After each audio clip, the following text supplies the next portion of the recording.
Jenna, with the shock of Uvalde still so fresh, senators from both parties are hoping for agreement on a legislative response. It includes incentives for states that pass red flag laws. The charge led by Senator Chris Murphy of Connecticut. We have another Sandy Hook on our hands. And Texas Senator John Cornyn. We need to do a lot more than we have done in the past. A red flag law would permit police, family members, medical professionals, and others to petition a state court to order the temporary removal of firearms from someone believed to be a danger to themselves or others.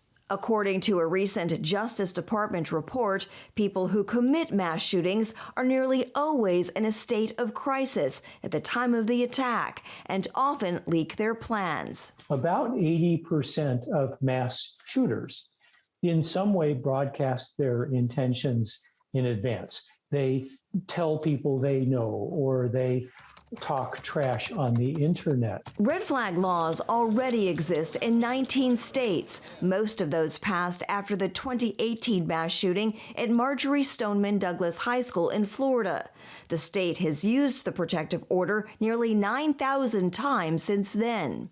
Unlike most gun measures, it doesn't prevent crime. More Republicans appear open to red flag laws. There are more Republicans at the table talking about changing our gun laws and investing in mental health than at any time since Sandy Hook. In 2019, former President Trump pushed them following shootings in El Paso, Texas, and Dayton, Ohio. That is why I have called for red flag laws, also known as extreme risk protection orders. Red flag laws have become an increasingly effective tool in preventing these shootings, as well as suicides and deadly domestic violence. Red flag law, we know those things work. Experts agree, however, they're not foolproof. New York's law did not stop a shooter from killing 10 people at a Buffalo grocery store last month.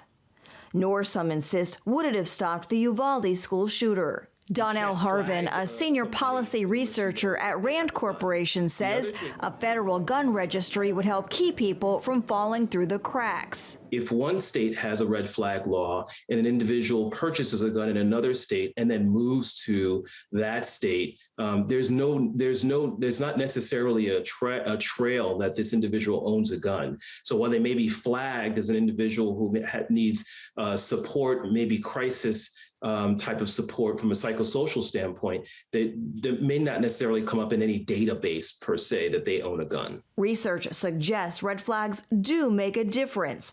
According to one study, for every 10 to 20 firearms removed in Connecticut, a life is saved.